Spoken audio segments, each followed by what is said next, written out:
Are the owners of Main Street Treasures, Mrs. Kerri Ferguson and Mrs. Linda Peters. Welcome to the show. Good morning. Good morning. And wanted to take a moment and highlight our small businesses. They are a vital part of Plain City. I know we've had some of our staff members on before, but also wanted to just kind of get in and talk with our small businesses and see, how the business has changed here in Plain City. And can you tell me a little bit about how your business started? Well, we opened in 2008, and I believe it started over in the ball fields, talking with groups of mothers. Things have changed a lot in the last 15 to 17, 18 years when we started talking about this. And we would just talk about things that we left Plain City for. And said, wouldn't it be great if we had a gifts, a place we could go get gifts for friends and family. So I just remember conversations around that, and I don't know, the conversations got a little bit more serious as time went on, and I felt that we had a lot of support just from people that we talked to.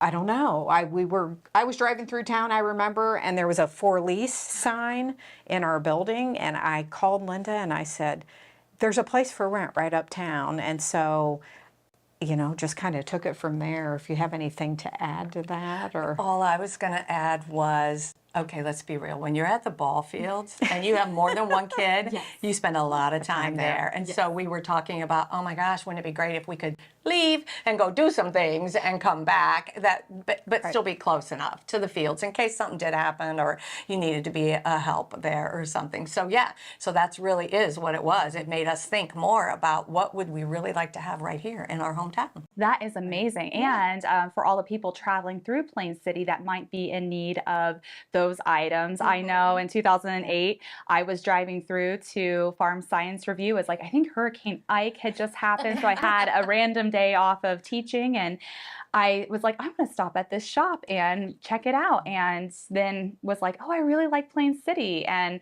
you ladies helped to direct location. So I feel like you have always been in the know, knowing what's going on, always having a pulse on the town. So I've always appreciated coming in and getting to run things past you and talk about that. So well, we appreciate that too, but we do appreciate that you did stop by, and when you were looking for a place to settle with a family, we felt like this is great. This is the kind of thing we want to happen. We want people to find our community as a loving, caring, exciting, inviting community to live it, to be a part of. So and we're happy that worked. It all started at Main Street Treasures. Yeah.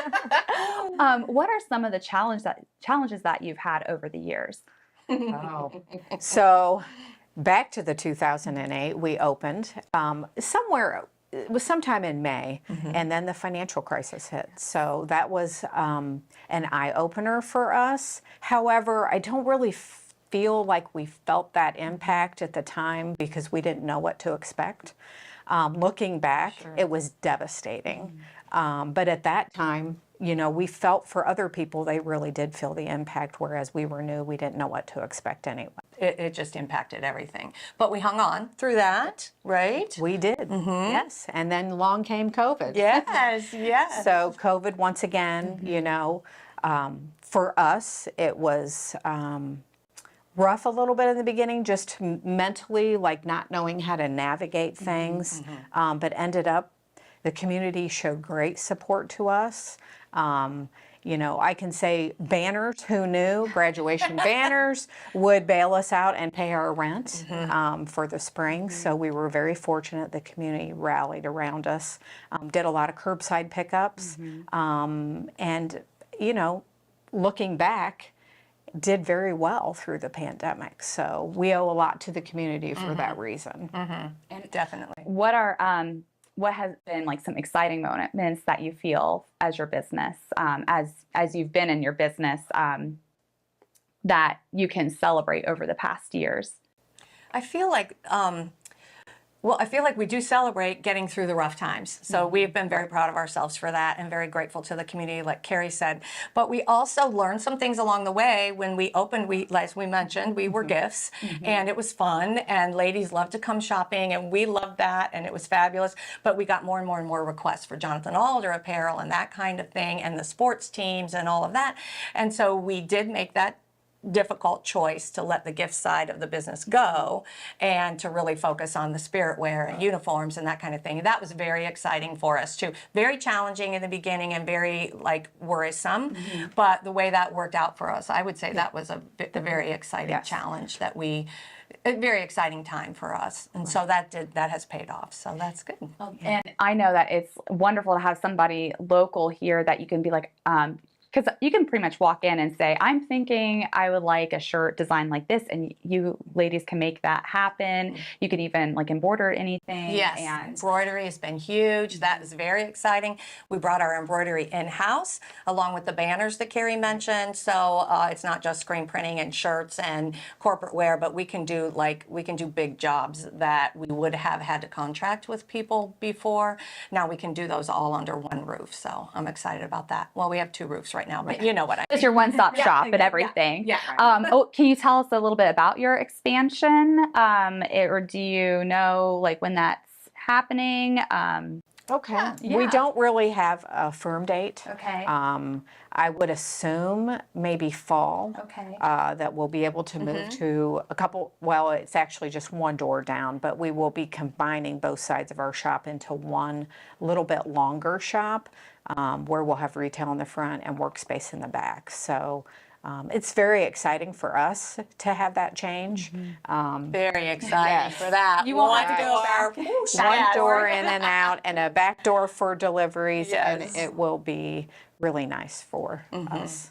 What if anyone is who is watching is interested in starting up a small business? What advice might you have for them?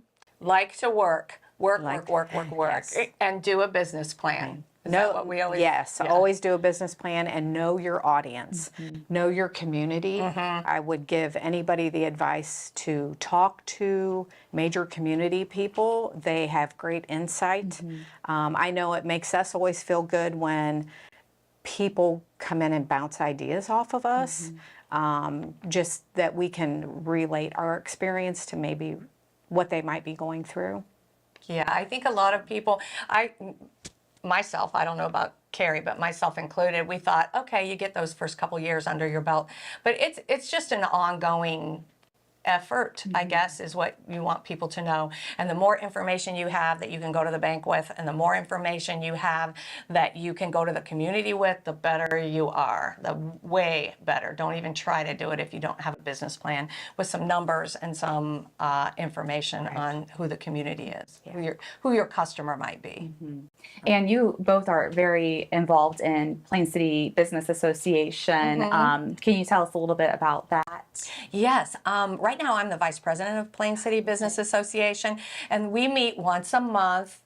We meet once a month, the first Wednesday over at Der Dutchman, and we do try to bring businesses together so that we can talk about what is happening in the community. So even when it comes to the improvements and the infrastructure work and all that, we need to be aware of that, but we also need to come together as business owners to say what else might be great for our community. Let's plan this event. Let's do these. We try to do a lot of giving back. We give back to DNA. We give back to other organizations, and so with time and with money. We give scholarships to an area senior every year, one or two, depending on how much money we have that year. But so we try to also represent that our goal is to make our community a better place. And that involves businesses and it involves cooperation. And so that's what we're trying to do there. I'm very excited about that. And we would welcome anyone that would be interested in being a part of that. It is under the umbrella of Union County Chamber. So they give us our support and they help us financially as well with getting flyers out and that kind of thing, organizing meetings. And so, so that's been great. Oh, wonderful. And Kerri, you're also one of our council members for Plain City and the Economic Development Committee. This has kind of been your project that you've driven as a council member. You want to share with everyone a little bit about how it came to be? Sure. Well, as you know, Mrs. Carney would know that for the past several years, just it felt very passionate that we needed somebody like going to bat for Plain City. As a small business in the Uptown, we've seen a lot of businesses come and go. Just felt like we needed more of that overall plan of, you know, where's Plain City going to go? What's it going to look like? It's been awesome with the group of council members that we have now. I think everybody started seeing the need with you know, developers coming to Plain City and all that. So now that we have people in place here at the village on staff, I think that we're seeing great changes just with even communication pieces, letting people know what's happening. I'm really excited about the committee. We have some local business owners, our superintendent that's on the committee, and I just think it's a great opportunity to get the word out and just kind of vet everything, and hopefully we will see some changes that everybody, you know, can get on board with. I totally agree, because I know council, from being a council member to even in the mayor role, we're just there as, you know, part-time attending meetings and that. So having someone full-time on staff is very much appreciated in the need. So thank you for driving those efforts of when you first brought it in, when I was back on council, I was like, well, I don't know if we're there yet, but it's proven that yes, we are there with the growth. So, and what events do you have coming up for your shop that people can look forward to, or, you know, the rest of the year, which I don't know again where 2023 is going? Yeah, right. Flying by. Well, we always have our Shop Small Saturday that you can hear advertised for all small businesses, and so that's exciting. That's a big event for us. People come in and have a good time. It's like not just shopping, but it is a fun time. And of course, there's Christmas Under the Clock. Prior to that, everybody gets pretty amped up about back to school, so that it's never too soon to shop for back to school, just because it is a very busy time and inventory is, you know, kind of flying out pretty fast. So those are, is there anything else that is currently on the books? I don't know. I don't think so. I think, you know, to be determined. Yes. Yeah. We do like to, we enjoy working with other businesses to help have, you know, highlight special evenings, special shopping evenings or Saturdays. So usually we're pretty good about combining the advertising on that, and we post and that. So we encourage people to check Facebook for anything new coming up too. And I know that especially when you talk about back to school, like if you're new to Plain City or the Jonathan Alder local school district, like I reiterate, start now with getting those items, because you are like, school starts and then you're like, oh, it's the first football Friday night, and you have nothing that fits, or, you know, maybe lacking. So the earlier the better in getting that together, for especially because you guys are so swamped with work and everything. So very busy. But that's a good point too. You can usually find us at home football games. We do have tables set up there, and we share part of the profits from that night back to the Boosters organization through the schools. So that's kind of another way to work cooperatively with the community. And so this morning's emphasis is support local, because they give back to the local community. So thank you so much for joining me with Mondays with the Mayor. I appreciate your time. Thank you, Mayor. Yes, very honored. So thank you very much. Thanks for being the first business owners here on the show. Again, you can stream these every second and fourth Monday of the month. And again, they align with our council meetings, so which are open to the public, or you can stream them on our village's YouTube channel. Always encourage people to reach out in the meantime if you have any questions, concerns, or things that you like that are going well with the community. Please share those as well too. So again, until next time, I'm Mayor Jody Carney.